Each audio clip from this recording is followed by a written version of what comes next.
오늘 하게 나눌 말씀 오바댜 1장 2절에서 7절입니다. 오바댜 1장 2절에서 7절 말씀입니다.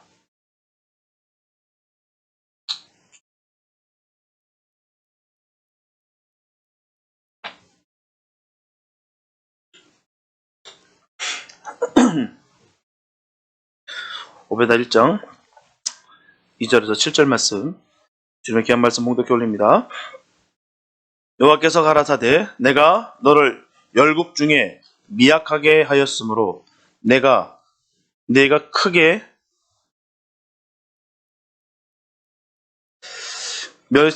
받느니라. 바위 틈에 거하며 높은 곳에 사는 자여, 네가 중심에 이르기를 누가 능히 나를 땅에 끌어내리겠느냐 하니 너의 중심의 교만이 너를 속였도다.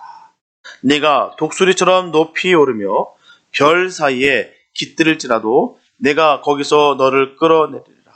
나 여호와가 말하였느니라. 혹시 도적이 내게 이르렀으며 강도가 밤중에 내게 이르렀을지라도 그 마음에 만족하게 취하면 그치지 아니하겠느냐. 혹시 포도를 따는 자가 내게 이르렀을지라도 그것을 얼마쯤 남기지 아니하겠느냐. 내가 어찌 그리 망하겠는고. 에서가 어찌 그리 수탐되었으며 그 감춘 보물이 어찌 그리 수탐되었는고. 너와 약조한 자들이 다 너를 쫓아 변경에 이르게 하며 너와 화목하던 자들이 너를 속이고 이기며 내 식물을 먹는 자들이 내 아래 함정을 베푸니 내 마음에 지각이 없음이로다. 네. 사람들은 자기의 이해관계에 따라서 그 마음이 달라진다는 거예요. 때문에 이기적인 그 마음들을 그냥 놓아둔다면 필연적으로 마음은 점점 거칠어지고 악하게 될 것입니다. 중국 전국시대 철학자였던 한비자는 모든 인간관계가 이기적 목적에서 무엇인가를 주고받는다고 보았어요. 심지어는 부모와 자식 간의 관계에서도 이기적 목적이 적용된다라고 생각했습니다. 그러므로 이해관계가 부합된다면 서로 낯선 사람일지라도 화합하고, 이해관계가 맞지 않는다면 비록 부자지간일지라도 서로 투쟁하게 될 것이다라고 전하고 있는 거예요. 그렇게 사람의 마음은 상황과 입장에 따라서 언제라도 변하게 됩니다. 그래서 자신보다 불리하거나 부족하다고 생각되면 남을 낮게 여기고 교만하게 되어가는 것입니다. 이처럼 사람은 참으로 연약한 존재예요. 그래서 종종 사람의 마음은 상황과 입장에 따라서 변하기가 참 쉽습니다. 안 변할 것 같았는데 어떻게 저렇게 변할 수가 있을까라고 들 때가 있습니다. 저 사람은 결코 안 변할 거야. 그런데도 불구하고 변화해야 되는 모습을 우리가 보게 된다는 것이죠. 자신보다 상대가 부족하다고 생각되면 남을 낮게 여기고 교만해지기가 쉽습니다. 이것이 바로 사람의 연약한 모습이에요. 영적인 문제도 마찬가지입니다. 타락하여 넘어진 자들의 모습을 살펴보게 된다면 자신이 회심하였으며 구원의 문제에 있어서 안전하다고 생각할 때, 이제는 다 됐다고 생각하는 것이 바로 영적 타락의 원인이 된다는 거예요. 자고 하는 순간, 그 순간 넘어짐이 시작됐다는 사실입니다. 자기들의 체험과 은혜와 특권에 대해 가진 높은 견해 때문에 참 점차 자기의 가운데로 빠져들기 때문에 실패한다는 거예요. 그래야 영적으로 교만한 마음을 가지게 되고 교만한 행실을 보이게 되는데 그것이 바로 외식의 증표입니다. 그래서 경건의 능력은 무엇보다도 먼저 영혼 속에서 행사되고 거룩한 삶의 행사를 통해서 나타나는 것입니다.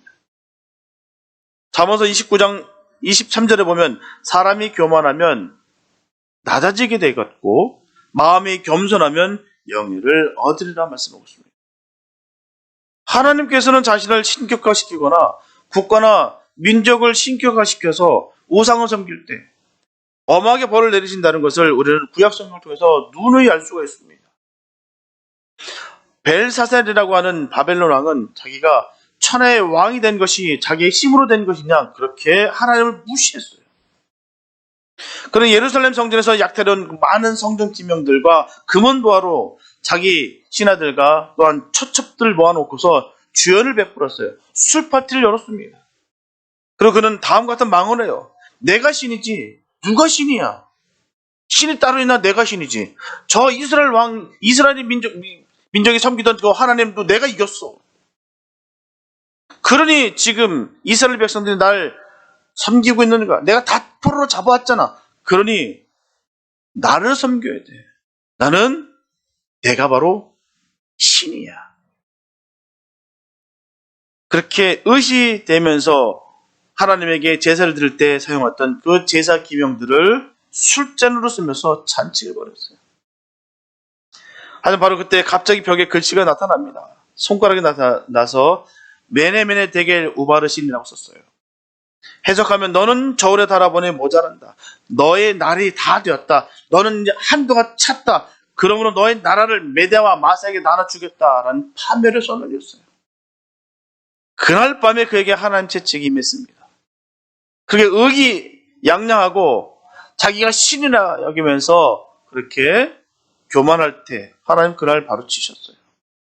페르시아 대군이 몰려 닥쳐서 그 바벨론 제국을 하루아침에 망하고요. 그 전쟁에서 불에 타 전사하고 말았어요.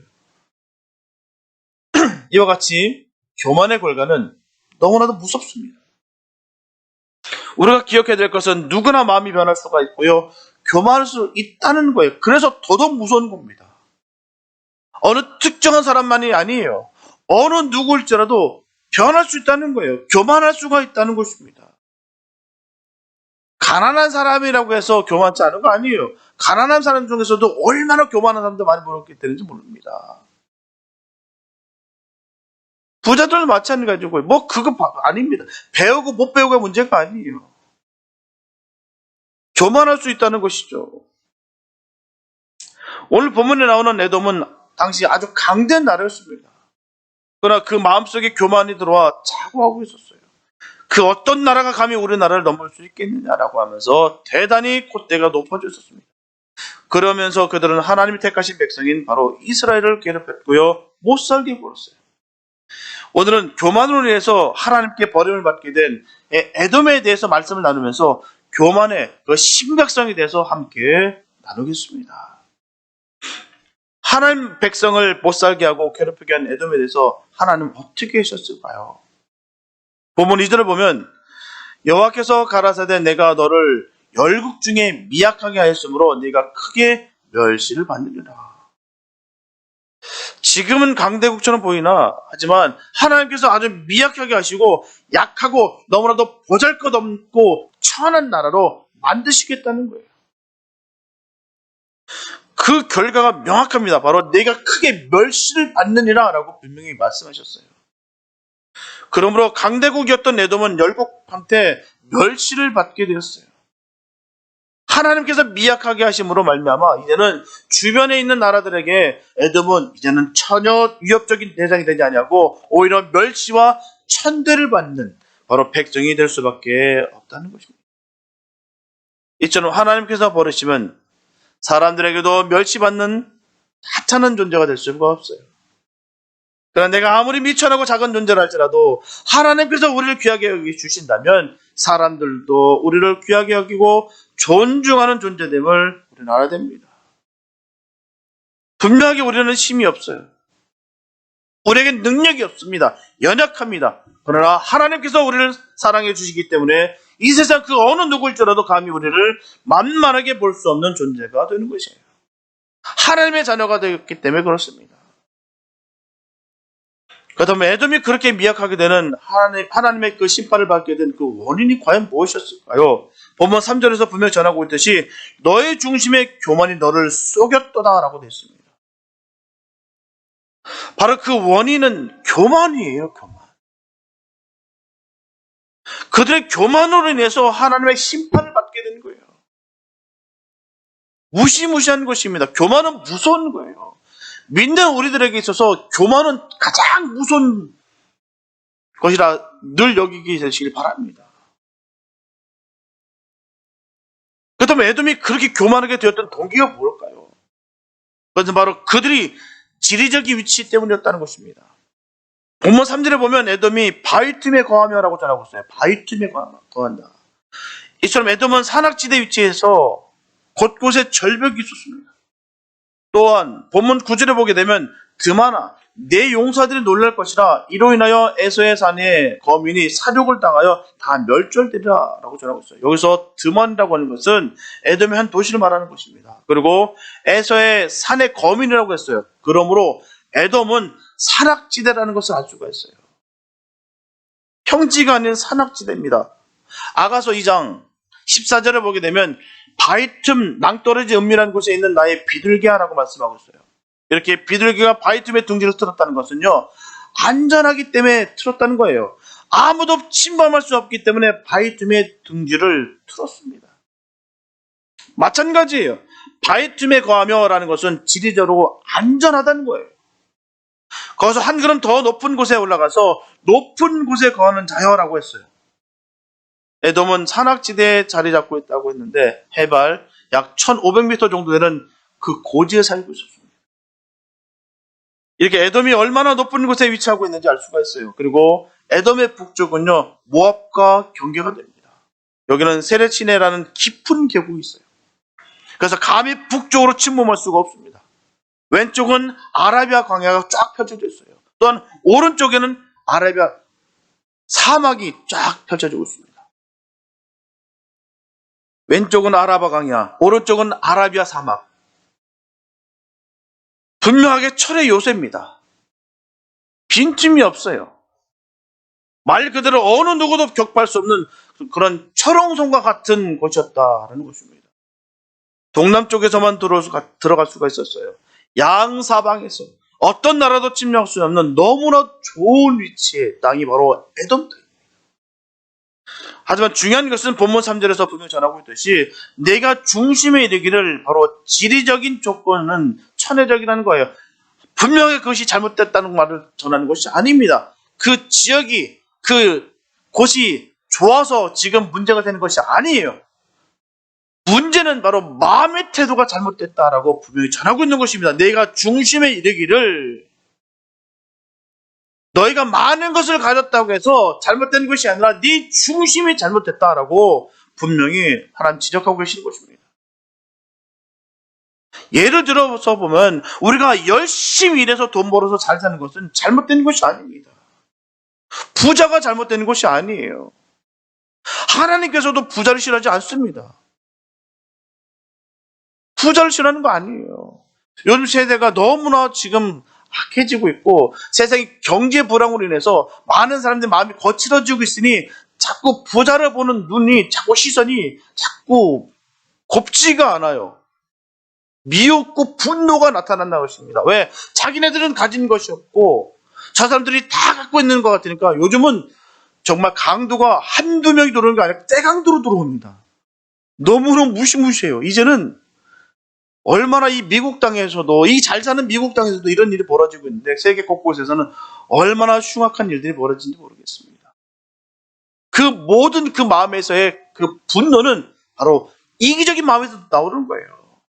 내가 불공평을 당하고 있다라고 여기는 그 마음에서부터 폭발되는 거예요.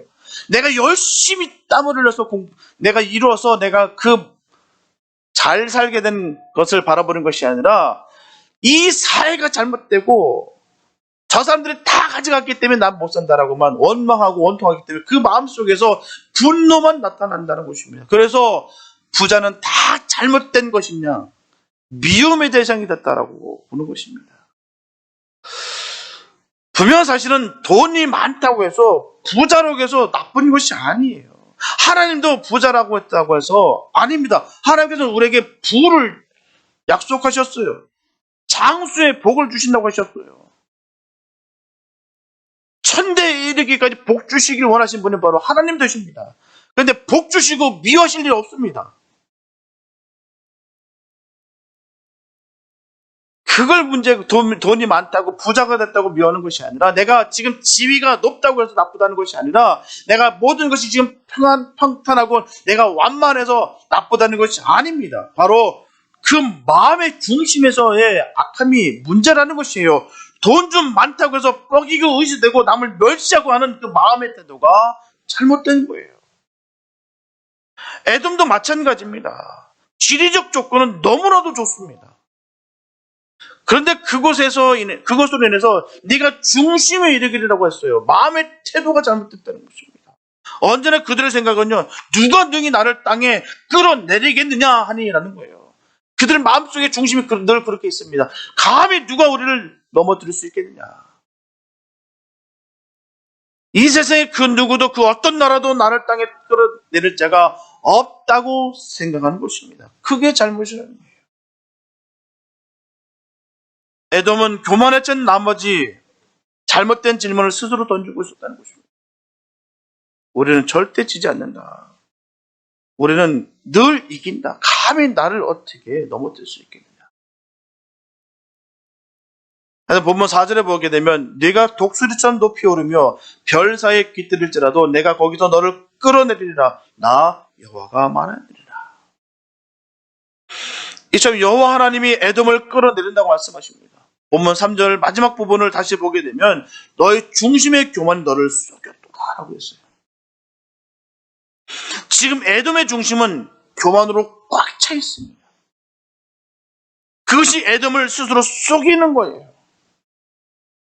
얼마나 무서운지 모릅니다. 우리에게도 이런 마음이 없게 되시기 바랍니다. 영적 교만도 무서운 교만인 거예요.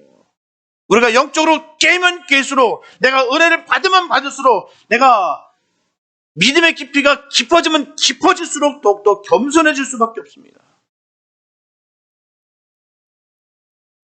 시체말로요. 선무당이 사람 잡는다고요. 조금 맛본 사람이 다 기고만장한다는 거예요.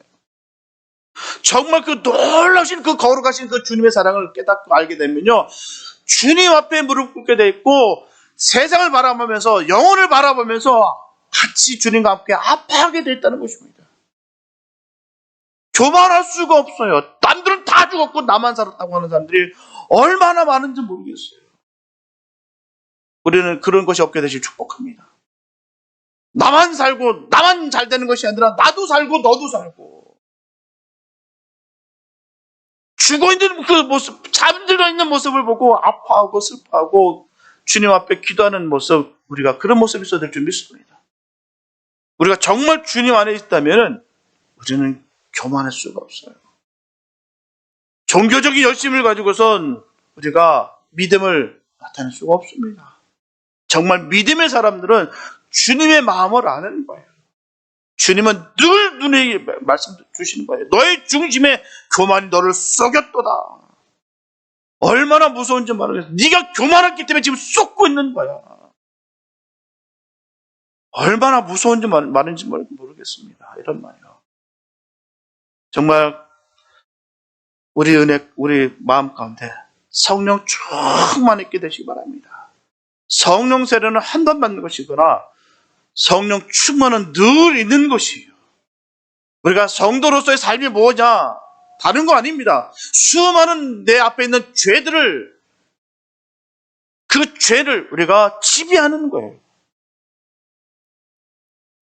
죄를 우리가 관리하는 것입니다. 우리가 세상 사람과 다른 부분은 거기 있는 거예요. 죄를 우리가 지배하는 거예요. 눌러버리는 거예요. 우리 중심에 늘 은혜와 사랑만 있게 되시 축복합니다.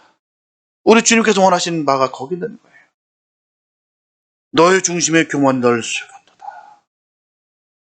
지금 에돔의 중심은 교만으로 꽉 차 있다는 거예요. 그래서 본문 4절 다시 보게 되면 네가 독수리처럼 높이 오르며 별 사이에 깃들지라도 내가 거기서 너를 끌어내리라. 그다음 독수리는 무엇을 상징하고 있습니까? 이사야서 40장 31절에 보게 되면 오직 여호와를 앙망하는 자는 새심을 얻으리니 독수리의 날개치며 올라감 같을 것이요 다른 박질하여도 곤비치 아니하겠고 걸어가도 피곤치 아니하리로다라는 것입니다. 이렇게 높이 올라가는 것을 상징하고 있는 것입니다. 하지만 문제는 바위 틈에서 높은 곳에서 독수리처럼 더 높이 별사에 깃들인다 할지라도 그 결과는 하나님께서 말씀하시기를 내가 거기서 너를 끌어내리리라. 왜요? 교만하기 때문에. 예수님도 마태복음 11장 23절에서 말씀하십니다. 가버나움아 내가 하늘에까지 높아지겠느냐? 음부에까지 낮아지리라. 마태복음 23장 12절에서도 누구든지 자기를 높이는 자는 낮아지고 누구든지 자기를 낮추는 자는 높아지리라. 분명히 우리 귀한 말씀이 우리에게 있습니다.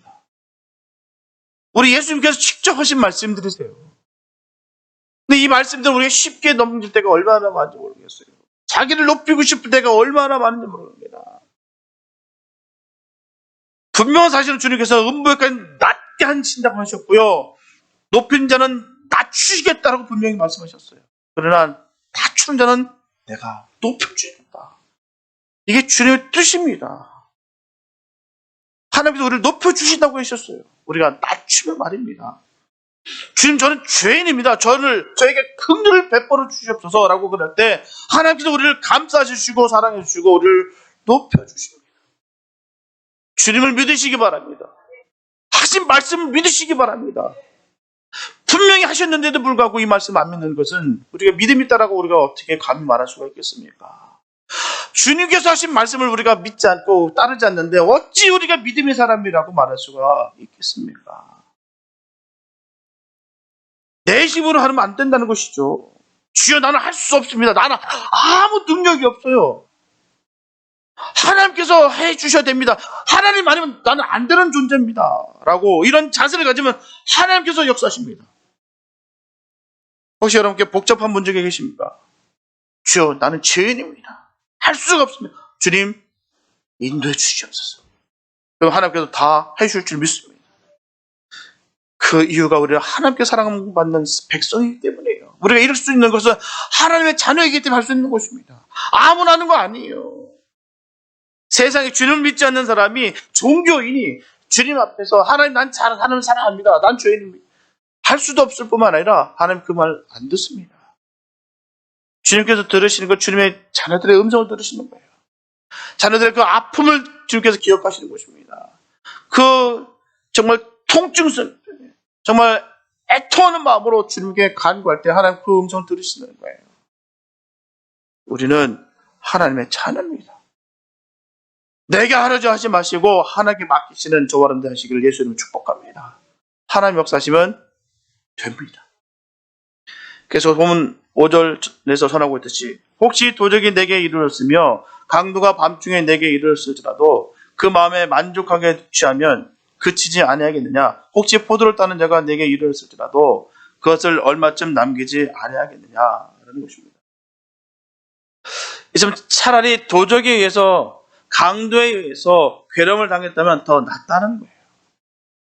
에돔의 사정이 그러한 때보다도 훨씬 더 하겠다는 것입니다. 왜냐하면 도적이나 강도는 자기가 원하는 것, 또 자기가 가지고 갈 만큼만 가지고 가면 그 다음에는 그 마음에 만족하게 취하면 그치지 아니하겠느냐라는 것입니다.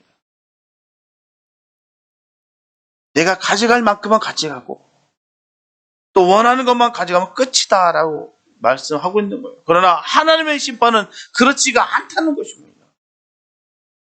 오히려 강도받는 것이 낫다. 도적한테 당하는 것이 내 심판보다 훨씬 낫다. 그 말하고 말씀하고 있는 것입니다. 하나님의 공의는 일단 나타나게 되면 철저하게 심판을 하신다는 사실을 우리에게 분명히 알려주고 계십니다. 하나님의 심판은 그래서 무시무시하는 거예요. 우리가 하나님으로 여기시기 바랍니다. 우리가 만으로 여기기 때문에 많은 자들이 얼마나 많은지 모르겠어요. 하나님을 함부로 여기는 사람들 말입니다. 내 마음대로, 내 뜻대로, 내가 하는 의지대로 하나님이 벌벌 기르는 것처럼 막 함부로 말하는 사람들이 얼마나, 저는 너무너무 두렵습니다. 그 말이요. 하나님의 심판은 도적이나 강도가 밤에 은밀히 와서 보수를 취하는 것처럼 그렇지 아니하시고 모든 사람이 보는 가운데 공개적으로 이루신다는 거예요. 확실하게 보이신다는 것입니다. 철저하게 나타내신다는 거예요. 계속 보면 혹시 포도를 따는 자가 내게 이르렀을지라도 그것을 얼마쯤 남기지 아니하겠느냐라고 말씀하고 있어요.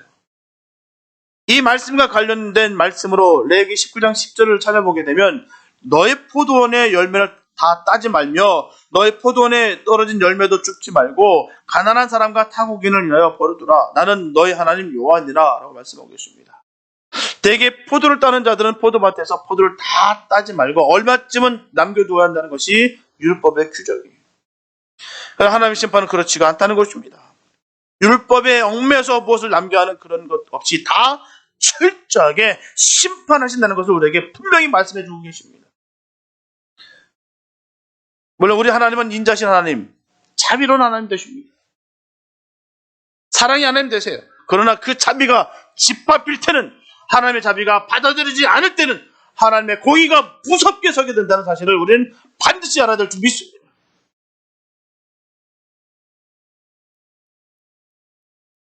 예를 들어서 소돔과 고모라가 멸망을 당할 때 보게 되면 하나님께서 처음부터 소돔과 고모라를 멸하시는 것이 아니에요.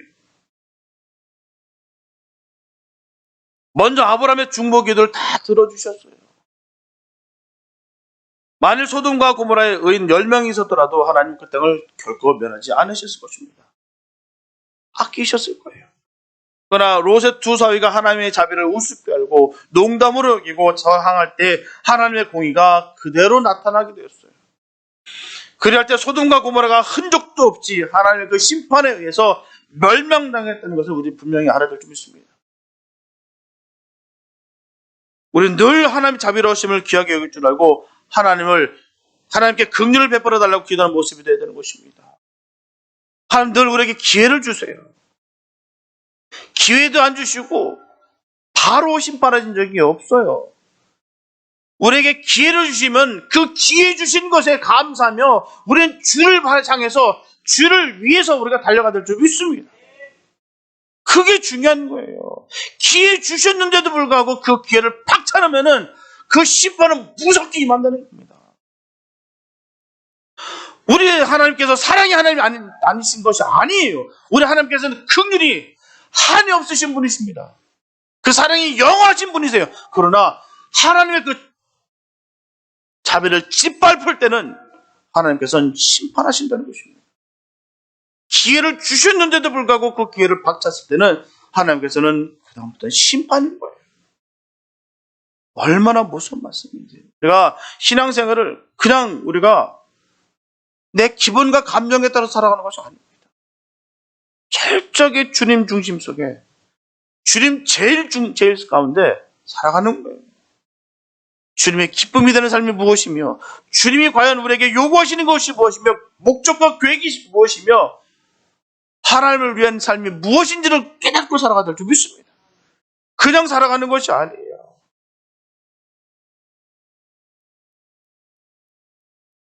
우리가 살고 있는 이 땅이 소돔과 고모라 같이 점점 악해지고 있어요.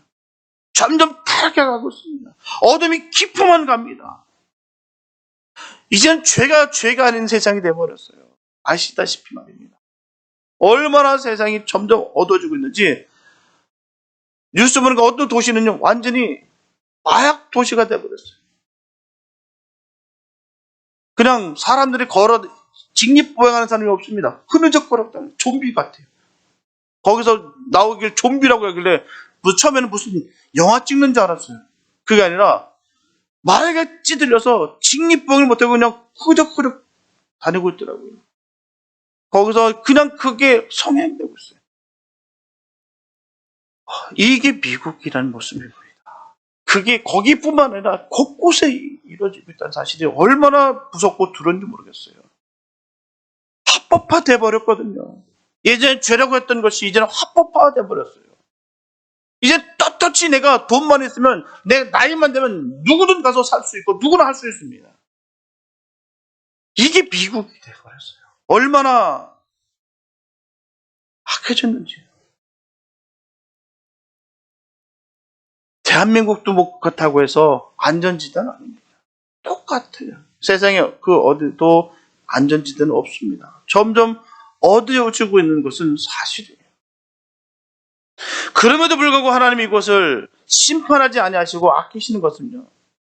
우리가 부족하지만 그래도 주의 전에 나와서 예배드리고 찬양하며 그리고 새벽마다 주님의 나라를 위해서 부르짖고 하나님께 기도하는 것을 우리 하나님께서 너무나도 귀하게 여기시고 귀를 기울여 주시기 때문인 줄 믿습니다. 세상이 악하지 않아서가 아니에요. 세상이 죄덩어리가 안 돼서 아닙니다. 주님이 그 의인의 기도를 들어주셨기 때문에 그래서 참고 견뎌주시는 거예요. 항상 겸손하게 깨어있어 주님의 찾으시는 그 의인 되시기를 예수 이름으로 축복합니다. 보면 5절 하반부를 보게 되면 내가 어찌 그리 망하였는고라고 말씀하고 있어요. 에서가 바로 에돔이 철저하게 망하였다는 거예요. 여기서 어찌라고 하는 것은 상상을 초월할 정도로 기가 막힐 정도로 망하였다고 하는 거예요. 또 본문 6절에 보게 되면 에서가 어찌 그리 수탐되었으며 그 감춘 보물이 어찌 그리 수탐되었는고라고 말씀하고 있습니다. 그 당시 에돔은 상당히 강대국이었어요. 항구 에시온 개베를 중심으로 해서 위로 또 옆으로 왕에 데려가는 것이 있었습니다. 에돔은 주변 사람들이 그곳을 통과할 때마다 통행을 징수했어요. 그래서 에돔은 그 당시 경제적으로 상당히 부강한 나라였습니다. 지리적 요건뿐만 아니라 그 모든 경제적인 것도 뒷받침되었다는 것입니다. 그러나 에돔이 그 보물을 아무리 깊은 곳에 감춰둔다 할지라도 철저하게 모든 것이 다 파헤쳐져서 다 빼앗기고 만다는 것입니다. 하나님의 심판은 도적이나 강도처럼 포도를 따는 자처럼 얼마를 남기는 안양을 베풀지 않습니다. 하나님의 심판하실 때 하나도 남김없이 철저하게 감춘 보물까지 다 드러내도록 하신다는 것을 우리는 말씀을 통해서 알고 있습니다. 우리가 믿고 있었던 그 알량한 짐들 다 내려놓으시기 바랍니다. 주님 안 하시면 안 돼요. 주님을 의지하시기 바랍니다. 내가 믿고 있었던 것들 주님 앞에서 아무것도 아니에요. 근데 불구하고 우리는 그게 전부인 거냐? 생명처럼 이거 없으면 내가 죽을 것처럼 그렇게 여길 때가 얼마나 많아요. 모릅니다. 그러면서 하나님을 우리가 멀리하고 하나님을 배신하고 무시할 때가 얼마나 많습니까? 우리는 바뀌어야 돼요. 하나님 없으면 절대로 안 됩니다. 하나님은 우리는 죽습니다. 라고 철저하게 주님 편에 서시기를 예수는 축복합니다. 그게 사는 길이고 그게 복받는 길이에요. 예수 안에 있는 거, 주님 안에 살아가는 것이 가장 귀한 것입니다. 우리 이 귀한 것을 자꾸 잃어버리고 자꾸 눈에 보이는 것에 열광하고 자꾸 가지고 있는 것을 통해서 그게 전부인 양 살아갈 때가 얼마나 몰라요. 이거 떨어지면 죽을 것 같아서 하나님이 떨어지면 죽는데 하나님은 안중에도 없고 그 알량 없는 그 한중 얼마 되지 않은 걸 가지고 자꾸 믿고 내가 그거에 생명을 걸고 있었던 것은 아닌지 우리가 한번 점검하시기 바랍니다. 내가 믿을 만한 것이었던 것들, 내가 의지할 만한 것들 모두 다 내려놓으시기 바랍니다. 심령이 가난한 게 뭐겠습니까? 바로 심령이 가난한 것을 그걸 말하는 거예요. 심령이 가난한 자가 바로 천국을 얻게 되는 것입니다. 내가 믿을 만한 것들을 내 안에서 없애버리는 거예요. 주님 외에 말입니다. 주님밖에 믿을 게 없어요. 오직 주님만 의지하시기 바랍니다. 보면 7절에 보면 너와 약조한 자들이 다 너를 쫓아 변경에 이르게 하며 너와 화목하던 자들이 너를 속이고 이기며 내 식물을 먹는 자들이 내 아래 함정을 베푸니 내 마음에 지각이 없음이로다. 여기서 세 종류의 사람이 나오고 있습니다. 첫째는 약조한 자들, 둘째는 화목하던 자들, 셋째는 식물을 먹는 자들입니다. 이들 모두 우방 국가를 가리키는 거예요. 에돔은 우방 국가들을 믿었어요. 그러나 오히려 그들은 에돔을 배신했습니다. 마치 에돔이 형제나라 이스라엘을 돕지 아니하고 괴롭게 하고 오히려 이스라엘을 공격했던 것처럼 이제는 에돔과 약조한 우방 국가들이 에돔을 돕는 것이 아니라 에돔을 공격하고 에돔을 짓밟게 된다는 것을 우리에게 그대로 보여주고 있습니다. 그래서 보면 7절 전반부에 보게 되면 너와 약조한 자들이 너를 쫓아 변경에 이르게 하며 하는 것입니다. 우방 국가들조차 에돔이 그들에게로 피했을 때 자기들 나라에 거하지 못하도록 에돔을 지경 밖으로 내어 쫓아버리고 만다는 거예요. 아무도 도와주지 않는다는 것입니다. 그리고 보면 7절 중반부에 계속해서 보게 되면 너와 화목하던 자들이 너를 속이고 이기면 하고 있어요. 겉으로는 우방인 척했어요. 에돔이 강할 때는 그렇게 했겠지만 에돔이 곤경을 당할 때는 에돔을 돕는 것이 아니라 에돔을 속여서 자기들의 이익을 챙긴다는 것입니다. 에돔 스스로가 교만하여 자기 자신을 속인 것처럼 지금은 에돔이 우방 국가들에게 속임을 당하고 있는 것입니다. 마지막으로 본문 7절 후반부에 보게 되면 내 식물을 먹는 자들이 내 아래 함정을 베푸니라고 했어요. 이처럼 식물을 먹는다는 것은 옛날이나 지금이나 국가와 국가 사이에 또 개인과 개인 사이에 조약을 맺을 때 행하는 하나의 절차입니다. 그래서 이것은 조약을 체결한 자들이 오히려 너를 잡기 위해서 내 아래 함정을 판다는 것입니다. 그리고 이들이 이렇게 된 이유는 바로 내 마음에 지각이 없음이로다라는 것입니다. 분명한 경고가 있음에도 불구하고 에돔이 그것을 깨닫지 못했어요. 그 이유는 저들에게는 지각이 없었기 때문이에요. 지각이에요. 에돔은 하나님을 믿거나 하나님을 의지하려고 하지 않고 사람을 의지했어요. 여기서 분명히 알아야 될 것은 사람은 믿음의 대상이 아니라는 거예요. 사람은 사랑과 용서의 대상이 되지만 결코 우리가 믿고 의지할 만한 대상은 되지 않습니다. 내 자신도 못 믿는데 누가 누구를 믿을 수 있습니까? 사람은 결국 믿음의 대상이 아니에요. 사랑의 대상이에요. 뭔가 믿으려고 하다 보니까 문제가 생겨가는 거예요. 성경에도 보게 되면 형이 동생을 죽였어요. 가인은 자기 동생 하벨을 죽였습니다. 또한 아들이 아버지를 배반했어요. 누굴까요? 바로 압살롬입니다. 다윗의 아들 압살롬이 아버지를 배신했어요. 그리고 제자가 스승을 팔아먹었습니다. 누굴까요? 카른유다입니다. 이와 같이 세상 사람들은 아무리 가까운 사이일지라도 내가 믿을 수 있는 대상은 결코 되지 않습니다. 믿음의 대상은 오직 우리 주 예수 그리스도밖에 없습니다. 오직 주님만 믿으시기 바랍니다. 실망할 필요도 없고요. 왜 저럴까도 하지 마시고요. 그냥 그 모습대로 사랑하시고 연약한 모습을 가지고 있는 우리라는 생각을 가지시고 그 영혼 사랑하시기 바랍니다. 사랑하지는 않고 믿으라고 의지하려다 보니까 이용하려다 보니까 반대로 속는 자가 되는 것이고 지각이 없는 자가 되는 것입니다.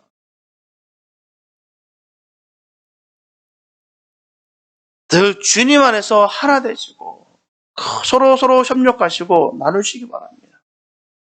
사람은 다 똑같아요. 말 많이 하신 분들은요, 다른 데 가서도 말 많이 합니다. 선한 말 하신 분들은요, 어느 곳에도 다 선하게 전하고요. 나쁘게 얘기하신 분들은요, 분명히 내 얘기를 다른 데서 나쁘게 합니다. 틀림없어요. 우리가 지각이 있어야 될 줄 믿습니다. 내 주변에 어떤 사람이 있느냐, 어떤 사람이 많이 있는지를 잘 보십시오. 늘 겸손하고 기도하고 영적인 흐름이 넘치고 서로 사랑하게 애쓰고 선한 말 하려고 몸부림을 치는 그 사람들과 함께 하시기 바랍니다. 예. 처음에는 귀에 달콤하니까 좋은 것 같죠. 나중에는 반대로 에돔과 같이 이 우방 국가들이 쏘개듯이 그대로입니다. 내가 좀 힘이 있고 내가 뭔가 좀 있을 때는 그렇게 따르던 사람들이 내가 가진 것이 없고 힘이 빠지면 어느 순간 사라져버리는 것이 얼마나 많은 거예요. 그건 사람 내 친구를 얻은 것이 아니었어요.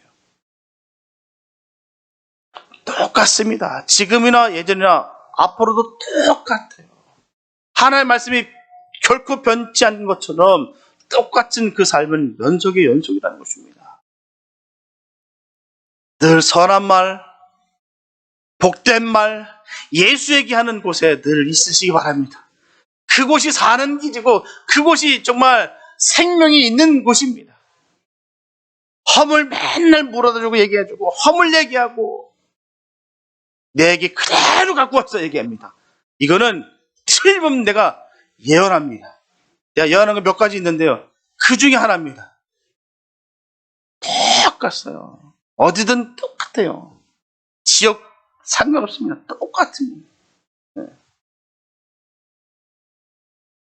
오직 주님밖에 믿을 것이 없습니다. 우리는 사랑밖에 없어요. 그리고 늘 그런 영적인 그런 온전한 만남 가운데 바로 신앙 세우시기 바랍니다.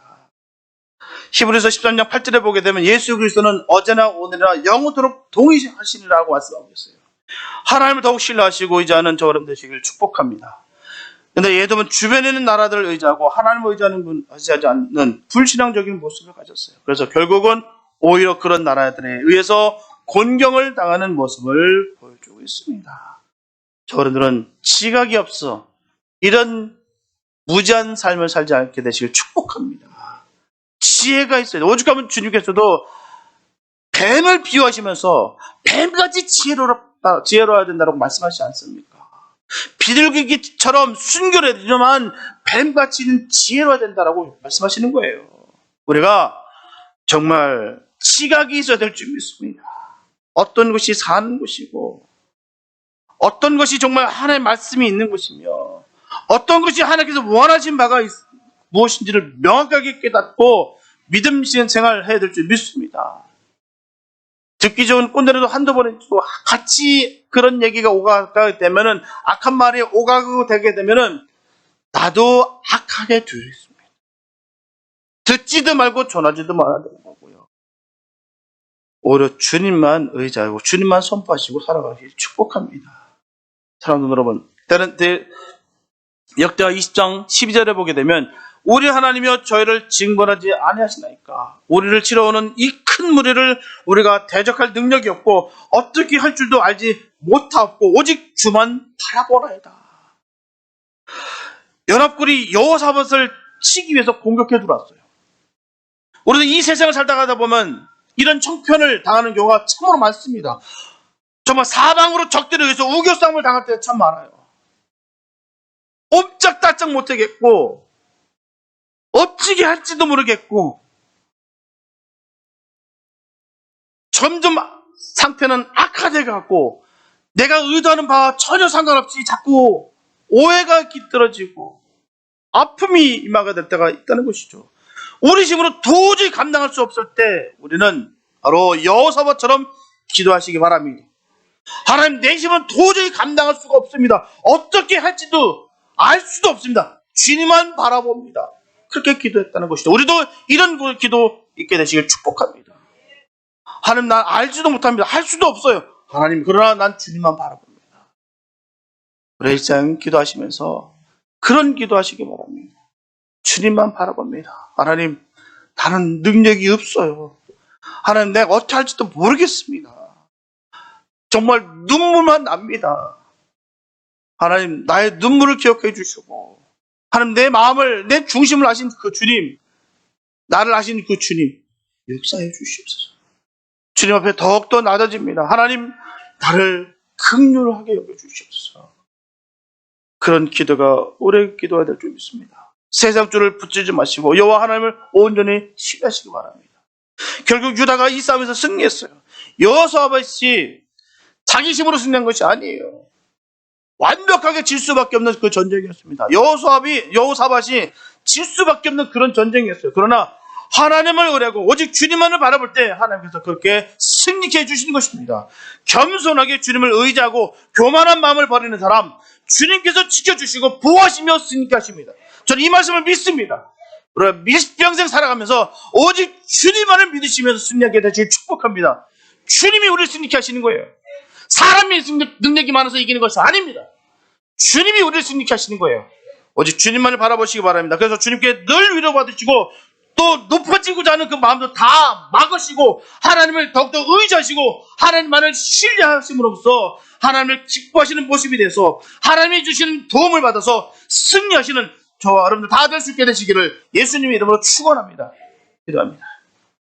하나님, 주님 감사합니다. 아버지, 우리는 주님을 사랑합니다. 하나님, 끝까지 주님을 의지합니다. 하나님, 나를 믿는 마음 다 버리게 하여 주시옵시고 세상 줄을 잡는 것이 아니라 주님을 잡을 수 있게 하여 주시옵소서. 주님의 권능으로 말미암아 우리가 승리할 줄을 믿습니다.